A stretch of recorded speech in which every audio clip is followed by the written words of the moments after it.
Hi beautiful viewers, welcome back to Anu Gowda Kannada vlogs. ನಾನು ನಿಮ್ಮ ನೀವೆಲ್ಲರೂ ಹೇಗಿದ್ದೀರಾ? ಚೆನ್ನಾಗಿದ್ದೀರಾ? ನಾನು ಕೂಡ ತುಂಬಾ ಚೆನ್ನಾಗಿದ್ದೀನಿ. ಎಲ್ಲರಿಗೂ ಶ್ರೀರಾಮನವಮಿ ಹಬ್ಬದ ಹಾರ್ದಿಕ ಶುಭಾಶಯಗಳು. ಬೆಳಗ್ಗೆನೇ ಇವತ್ತು ವ್ಲಾಗ್ನ ಶುರು ಮಾಡ್ಕೊಂಡಿದ್ದೀನಿ. ಬೆಳಗ್ಗೆ ಆಲ್ಮೋಸ್ಟ್ ಬೇಗನೆ ಎದ್ದಿದ್ದೆ, ಕೆಲಸಗಳನ್ನೆಲ್ಲ ಮುಗಿಸ್ಕೊಂಡು ಕಿಚನೆಲ್ಲ ಕ್ಲೀನ್ ಮಾಡಿಕೊಂಡು ಒಂದು ರೌಂಡು ಇವಾಗ ನಾನು ಫ್ರೆಶ್ ಅಪ್ ಆಗಿ ದೇವ್ರ ಪೂಜೆಗೂ ಕೂಡ ರೆಡಿ ಮಾಡಿ ಇಟ್ಟಿದ್ದೀನಿ. ಸ್ವಲ್ಪ ಪ್ರಸಾದ ನೈವೇದ್ಯಕ್ಕೆ ಏನಾದರೂ ಇಡೋಣ ಅಂತ ಹೇಳ್ಬಿಟ್ಟು ಬೆಳಗಿನ ಜಾವನೇ ನಾನು ಎದ್ದಿದ್ದಾಗಲೇ ಸ್ವಲ್ಪ ಹೆಸ್ರು ಬೇಳೆನ ನೆನೆಹಾಕಿ ಇಟ್ಟಿದ್ದೆ. ಹಾಗೆ ಪಾನಕಕ್ಕೆ ಕೂಡ ರೆಡಿ ಮಾಡ್ಕೊಳ್ಳೋಣ ಅಂತೇಳಿ ಇವಾಗ ಹೆಸ್ರು ಬೇಳೆಗೆ ಸೌತೆಕಾಯಿ ಎಲ್ಲನೂ ರೆಡಿ ಮಾಡ್ಕೊತಾ ಇದ್ದೆ. ನನಗೆ ಶ್ರೀರಾಮನವಮಿ ಹಬ್ಬ ಅಂದರೆ ನೆನಪಾಗೋದು ಈ ಪಾನಕ ಹೆಸ್ರು ಬೇಳೆನೇ. ಅದು ನಮ್ಮ ಮನೆಯಲ್ಲೂ ಮಾಡಿ ತಿರ್ಗಾ ನಾವು ದೇವಸ್ಥಾನಗಳಿಗೆ ಹೋಗಿ ಅಲ್ಲಿ ಇಸ್ಕೊಂಡು ಬರ್ತೀವಲ್ಲ, ಅದು ಇನ್ನೇನೋ ಒಂಥರ ಮಜಾ.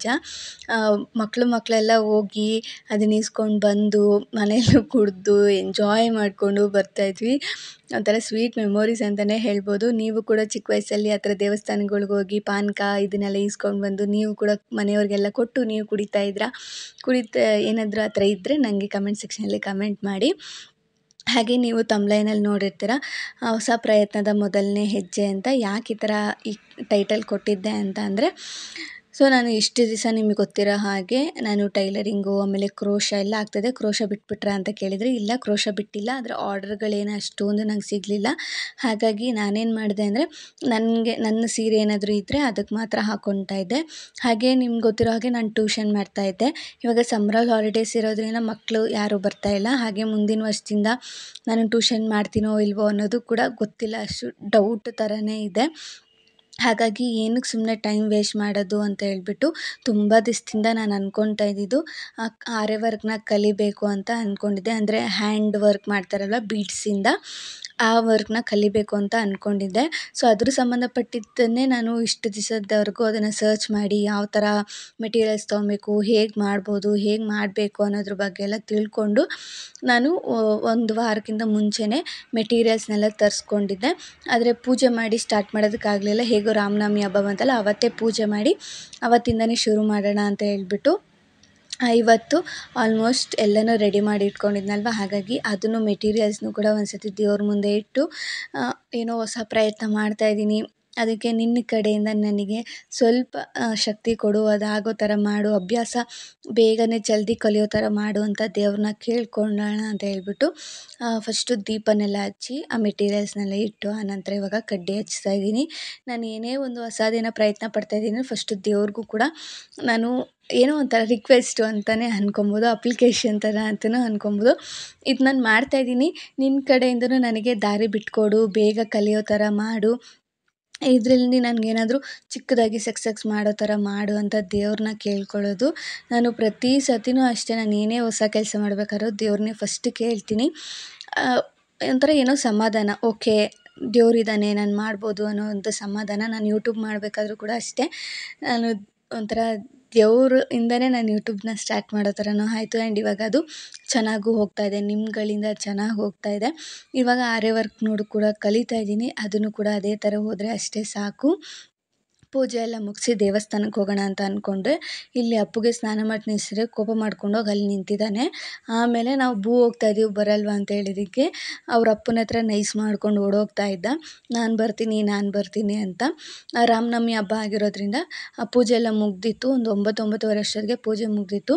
ಹಾಗಾಗಿ ದೇವಸ್ಥಾನಕ್ಕೆ ಹೋಗಿ ಅಲ್ಲಿ ಪೂಜೆ ಮಾಡಿಸ್ಕೊಂಡು ಬಂದ್ಬಿಡೋಣ ಅಂತ ಹೇಳ್ಬಿಟ್ಟು ಹೊರಟಿದ್ವಿ.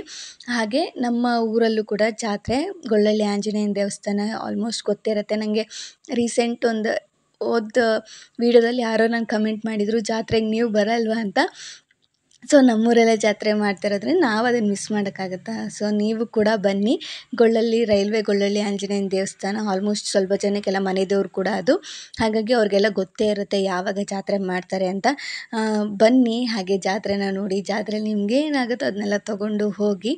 ಹಾಗೆ ದೇವ್ರ ಅಲಂಕಾರ ಮಾತ್ರ ನಿಜವಾಗ್ಲೂ ತುಂಬಾ ಚೆನ್ನಾಗಿ ಮಾಡಿದ್ರು. ಆ ಸ್ವಾಮಿಗೆ ಅಂತೂ ನೋಡಿದ ಕಣ್ಣು ಕೂಡ ಸಾಕಾಗಲ್ಲ, ಅಷ್ಟು ಚೆನ್ನಾಗಿ ಅಲಂಕಾರನೆಲ್ಲ ಮಾಡಿದರು. ನಾನು ಆರಾಮಾಗಿ ಹೋಗಿ ಸಣ್ಣ ಕ್ಲಿಪ್ಪಿಂಗ್ ಮಾತ್ರ ತಕ್ಕೊಂಡೆ. ಆರಾಮಾಗಿ ಪೂಜೆ ಎಲ್ಲ ಮಾಡಿಸ್ಕೊಂಡು ದೇವ್ರನ್ನ ಕಣ್ಣು ತುಂಬ ತುಂಬಿಕೊಂಡು ಬಂದೆ. ಯಾಕಂದರೆ ನಾಳೆ ಜಾತ್ರೆ ಇರೋದ್ರಿಂದ ನಿಜವಾಗ್ಲೂ ದೇವ್ರು ನೋಡೋದಕ್ಕಂತೂ ಆಗಲ್ಲ, ಅಷ್ಟು ಜನ ಇರ್ತಾರೆ. ಕ್ಯೂ ಕೂಡ ಮಾಡ್ಕೊಂಡು ಹೋಗಬೇಕು. ಅದರಲ್ಲೂ ದೇವಸ್ಥಾನ ಎಲ್ಲ ಸ್ವಲ್ಪ ಅರ್ಧಂಬರ್ಧ ಆಗಿರೋದ್ರಿಂದ ಸ್ವಲ್ಪ ಕಷ್ಟ ದೇವ್ರನ್ನ ನೋಡೋದು. ಹಾಗಾಗಿ ಇವತ್ತೇ ಹೋಗಿ ನಾವು ದೇವ್ರ ಪೂಜೆನೆಲ್ಲ ಮುಗಿಸ್ಕೊಂಡು ಬಂದ್ವಿ. ಹಾಗೆ ನೋಡ್ಬೋದು ಜಾತ್ರೆಗೆಲ್ಲ ಆಲ್ಮೋಸ್ಟ್ ಎಲ್ಲ ರೆಡಿ ಆಗ್ತಾಯಿದೆ. ನಾನು ಆದರೂ ಅಂದ್ಕೊಂಡೆ ಸಂಜೆ ಇವತ್ತು ಹೋಗೋಣ ಅಂತ, ಆದರೆ ಆಗಲಿಲ್ಲ. ನಾಳೆ ಹೆಂಗೋ ಹೋಗ್ತೀವಲ್ವ, ಸರಿ ಆಯಿತು ಅಂತ ಸುಮ್ಮನಾದ್ವಿ. ಅಪ್ಪು ಆಟ ಆಡೋದಕ್ಕೆ ಅಂತ ಹೋದ. ದೇವಸ್ಥಾನಕ್ಕೆ ಹೋಗಿ ಬಂದಮೇಲೆ ಒಂದು ಫಂಕ್ಷನ್ ಇತ್ತು, ಹಾಗಾಗಿ ಸಿಂಪಲ್ ಫಂಕ್ಷನು ಇಲ್ಲೇ. ಹಾಗಾಗಿ ಅದನ್ನು ಮುಗಿಸ್ಕೊಂಡು ಅಲ್ಲೇ ನಾಷ್ಟ ಕೂಡ ಮಾಡಿಕೊಂಡು ಬಂದ್ವಿ. ಅಪ್ಪನ ಕರ್ಕೊಂಡು ಬಂದು ಮಲಗಿಸ್ದೆ. ಬೆಳಗ್ಗೆಯಿಂದ ಒಂದು ಸಮ ಕೈಗೆ ಸಿಕ್ಕಿಲ್ಲ, ಆಟ ಆಟ ಆಟ ಅಂತಲೇ ಇದ್ದ. ಹಾಗಾಗಿ ಮಲಗಿಸಿದ್ದೀನಿ, ಮಲಗಿದ್ದಾನೆ. ಇವಾಗ ನಾನು ಸ್ವಲ್ಪ ಹೊತ್ತು ರೆಸ್ಟ್ ತೊಗೊಂಡು ಆಮೇಲೆ ಮಧ್ಯಾಹ್ನ ಊಟಕ್ಕೆ ರೆಡಿ ಮಾಡಬೇಕು. ಸಿಂಪಲಾಗಿ ಏನಾದರೂ ಮಾಡ್ಕೊಳ್ಳೋಣ ಅಂತ ಅಂದ್ಕೊಂಡಿದ್ದೀನಿ. ಹಾಗೆ ಬ್ಲಾಗ್ನ ಕಂಟಿನ್ಯೂ ಮಾಡ್ತೀನಿ. ಅವನ್ನ ಮಲಗಿಸಿದ್ನೆ ಅಲ್ವಾ, ಹಾಗಾಗಿ ಸರಿ ಆಯಿತು ಅಂತ ಹೇಳ್ಬಿಟ್ಟು ನಾನು ರೆಸ್ಟ್ ಮಾಡೋಣ ಅಂತ ಅಂದ್ಕೊಂಡೆ, ಆಗಲಿಲ್ಲ. ಹಾಗೆ ನಮ್ಮೂರ ದೇವ್ರ ಮೆರವಣಿಗೆ ಕೂಡ ಆಲ್ಮೋಸ್ಟ್ ಆಲ್ರೆಡಿ ಮಾಡ್ತಾನೇ ಇದ್ದಾರೆ, ಅಲಂಕಾರ ಮಾಡಿ ಮೆರವಣಿಗೆ ಮಾಡ್ತಾಯಿದ್ದಾರೆ. ಹಾಗೆ ಇಲ್ಲೂ ಕೂಡ ನಾವು ನೋಡ್ಕೊಳ್ಬೋದು, ದೇವಸ್ಥಾನಕ್ಕೆ ಹೋದ್ರೂ ನೋಡ್ಬೋದು. ಅದು ನೋಡೋದೇ ಏನೋ ಒಂಥರ ಟಮಟೆ ಸೌಂಡು ಅದನ್ನೆಲ್ಲ ಕೇಳಿಸ್ಕೊಂಡು ಆ ದೇವ್ರನ್ನ ನೋಡೋದೇ ಒಂಥರ ಖುಷಿ. ಹಾಗೆ ಇಲ್ಲಿ ನಾನು ಮಧ್ಯಾಹ್ನ ಊಟಕ್ಕೆ ರೆಡಿ ಮಾಡ್ತಾಯಿದ್ದೀನಿ. ಸಿಂಪಲಾಗೆ ಮಾಡಿದೆ. ಇವಾಗ ರೈಸ್ ಇಟ್ಕೊತಾ ಇದ್ದೀನಿ. ಹಾಗೆ ಬೇಳೆ ಸಾಂಬಾರು ಮಾಡಿಬಿಡೋಣ ಅಂತೇಳಿ ಮಾಡ್ಕೊತಾ ಇದ್ದೆ. ರೈಸು ನೈಟ್ಗೂ ಆಗೋ ಥರನೇ ಇಟ್ಬಿಡ್ತೀನಿ ಒಂದೇ ಸರಿನೇ. ಏನಾದರೂ ಕೆಲಸಗಳು ಬಂದುಬಿಟ್ರೆ ಅವಾಗ ಮಾಡೋದಕ್ಕಾಗಲ್ಲ ಅಂತ ಹೇಳ್ಬಿಟ್ಟು ಒಂದೇ ಸರಿ ರೈಸ್ ಇಟ್ಟು ಆನಂತರ ಬೇಳೆ ಸಾಂಬಾರಿಗೂ ಕೂಡ ರೆಡಿ ಮಾಡಿಕೊಂಡೆ. ನನ್ನ ಈ ಹೊಸ ಪ್ರಯತ್ನ ಗೊತ್ತಿಲ್ಲ ಯಾವ ಥರ ಆಗುತ್ತೆ ಅಂತ. ನೀವು ಕೂಡ ನನಗೆ ಒಂಥರ ಬ್ಲೆಸ್ ಮಾಡಿ, ಈ ಕೆಲಸದಲ್ಲಿ ನಿಮ್ಗಾಗುತ್ತೆ ನೀವು ಮಾಡಿ ಅಂತ ನನಗೇನಾದರೂ ಒಂದು ಸಜೆಷನ್ನ ಕೊಡಿ. ನೀವು ಯಾರಾದರೂ ನನ್ನ ವೀಡಿಯೋಸ್ನ ನೋಡೋರು ಯಾರಾದರೂ ಆರೆ ವರ್ಕ್ ಏನಾದರೂ ನೀವು ಕಲಿತಾ ಇದ್ದರೆ ಯಾವ ಥರ ನಾವು ಆರೆ ವರ್ಕ್ನ ಕಲಿಬೋದು ಅಂದರೆ, ನಾನೇನು ಅಂದ್ಕೊಂಡಿದ್ದೀನಿ ಅಂದರೆ ಯೂಟ್ಯೂಬ್ನಲ್ಲೇ ನೋಡಿ ಕಲಿಬೇಕು ಅಂತ. ಯಾಕಂದರೆ ನಾನು ತುಂಬ ವೀಡಿಯೋಸ್ ನೋಡ್ತಾ ಇದ್ದೀನಿ, ಹಾಗಾಗಿ ಅದರಲ್ಲೇ ಸ್ವಲ್ಪ ಪರವಾಗಿಲ್ಲ ಅರ್ಥ ಆಗುತ್ತೆ ನನಗೆ. ಹಾಗಾಗಿ ಅದರಲ್ಲೇ ಕಲಿಯೋಣ ಅಂತ ಅಂದ್ಬಿಟ್ಟು ಆನ್ಲೈನ್ ಕ್ಲಾಸಸ್ ಅವೈಲೇಬಲ್ ತುಂಬ ಜನನೇ ಯೂಟ್ಯೂಬ್ ಮಾಡೋರು ಹೇಳ್ತಾರೆ ಆನ್ಲೈನ್ ಕ್ಲಾಸಸ್ ಮಾಡ್ತೀವಿ ಅಂತ. ಅದು ಎಷ್ಟರ ಮಟ್ಟಿಗೆ ಇರುತ್ತೆ ಅಂತ ನನಗೆ ಗೊತ್ತಿಲ್ಲ. ಹಾಗಾಗಿ ನಾನು ಯೂಟ್ಯೂಬ್ ನೋಡಿಕೊಂಡೇ ಸ್ಟಾರ್ಟ್ ಮಾಡೋಣ ಅಂತ ಅಂದ್ಕೊಂಡಿದ್ದೀನಿ. ನಿಮ್ಗೆ ಯಾರಿಗಾದ್ರೂ ಗೊತ್ತಿದ್ದರೆ ಇದ್ರ ಬಗ್ಗೆ ಕೆಲವೊಂದಿಷ್ಟು ಇನ್ಫಾರ್ಮೇಷನ್ ಏನಾದರೂ ಗೊತ್ತಿದ್ದರೆ ನನಗೆ ಕಮೆಂಟ್ ಸೆಕ್ಷನಲ್ಲಿ ಕಮೆಂಟ್ ಮಾಡಿ. ಹಾಗೆ ಅಪ್ಪು ಎದ್ದ ಮೇಲೆ ಅವನಿಗೆ ಕಿಟಕಿನ ತೋರಿಸ್ಕೊಂಡು ಆಟ ಆಡಿಸ್ಕೊಂಡು ಊಟ ಮಾಡಿಸಿ ಮುನಿಸ್ಕೊಂಬಿಟ್ಟಿದ್ರು ನನ್ನ ಮೇಲೆ. ನಾನು ಕ್ಯಾಮ್ರಾ ಆನ್ ಮಾಡಿದಾಗೆಲ್ಲ ಅವನೇ ಬಂದು ಹಿಂಗೆ ಮುಂದೆ ನಿಂತ್ಕೊಂಡು ನಗಾಡೋದೆಲ್ಲ ಮಾಡ್ತಾಯಿದ್ದೆ. ಇವತ್ತು ಮುನಿಸ್ಕೊಂಡು ತಳ್ಳಿಬಿಟ್ಟು ಹೋಗ್ತಾವನೇ. ನನಗೆ ಅದು ಸಿಕ್ಕಾಪಟ್ಟೆ ನಗು ಬಂದ್ಬಿಡ್ತು. ಆಮೇಲೆ ಅವ್ರ ಅಪ್ಪನ ಹತ್ರ ಹೇಳ್ತಾಯಿದ್ರು, ಅಮ್ಮ ಕ್ಯಾಮ್ರಾ ನೋಡು ಅಂತ ಹೇಳ್ತಾಯಿದ್ರು. ನಾನು ಅಂದ್ಬಿಟ್ಟು ನೋಡ್ರಿ ಮುಂದೆ ಹೋಗ್ತಾವನೆ. ಕ್ಯಾಮ್ರಾ ನೋಡಿದ ತಕ್ಷಣ ನನಗೆ ಎಷ್ಟು ನಗು ಬಂತು ಅಂದರೆ, ಯಾಕೋ ಕೋಪಿಸ್ಕೊಂಬಿಟ್ಟಿದ್ದ ನನ್ನ ಮೇಲೆ, ಗುರ್ರ ಅಂದ್ಕೊಂಡು ನಿಂತಿದ್ದ. ಹಸುಗಳಿಗೆ ಅಂತ ಹೇಳ್ಬಿಟ್ಟು ಮುಸ್ರೆ ಇಡ್ತಾಯಿದ್ರು ಪ್ರವೀಣ್ ಅವರು. ಸಂಜೆ ಆಗ್ತಾ ಅಪ್ಪು ಅಂತೂ ಮನೆಯಲ್ಲೇ ಸೇರಿಲ್ಲ, ಈಚೆಗಡೆನೇ ಆಟ ಆಡ್ಕೊಂಡಿದ್ದ. ಅವರಣ್ಣ ಎಲ್ಲರೂ ಬಂದಿದ್ದರು ಹಬ್ಬಕ್ಕೆ ಅಂತ ಹೇಳ್ಬಿಟ್ಟು.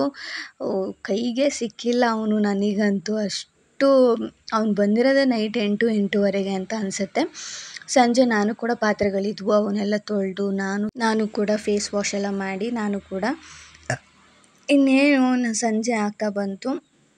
ಹಾಗಾಗಿ ನಾನು ಕೂಡ ರೆಡಿಯಾಗಿ ತುಂಬ ದಿವಸನೇ ಆಗಿಬಿಟ್ಟಿತ್ತು ಈ ಕೆಲಸ ಅದು ಇದು ಅಂತ ಹೇಳ್ಬಿಟ್ಟು ತುಂಬಾ ಇದಾಗ್ಬಿಟ್ಟಿತ್ತು. ಹಾಗಾಗಿ ಫಿಲಮ್ ಹಾಕ್ಕೊಂಡು ನೋಡ್ತಾಯಿದ್ವಿ.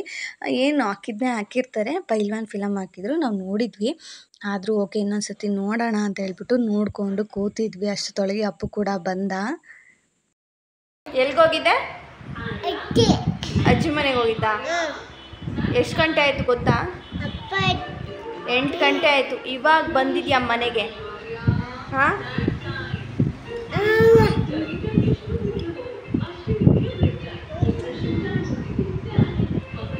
ಏನು ಟಿ ವಿ ಏನು? ಹಾಂ, ಟಿ ವಿ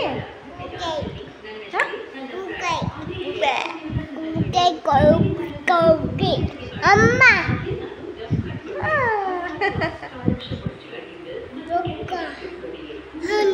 ಗಯ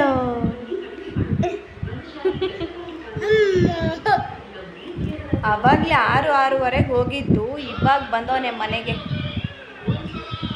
ಅವ್ರ ಅಜ್ಜಿ ಹಿಂದೆಗಡೆ ಅವ್ರ ಮಾವವ್ರ ಮನೆಗೆ ಹೋಗಿ ಇವಾಗ ಬಂದಿರೋದು.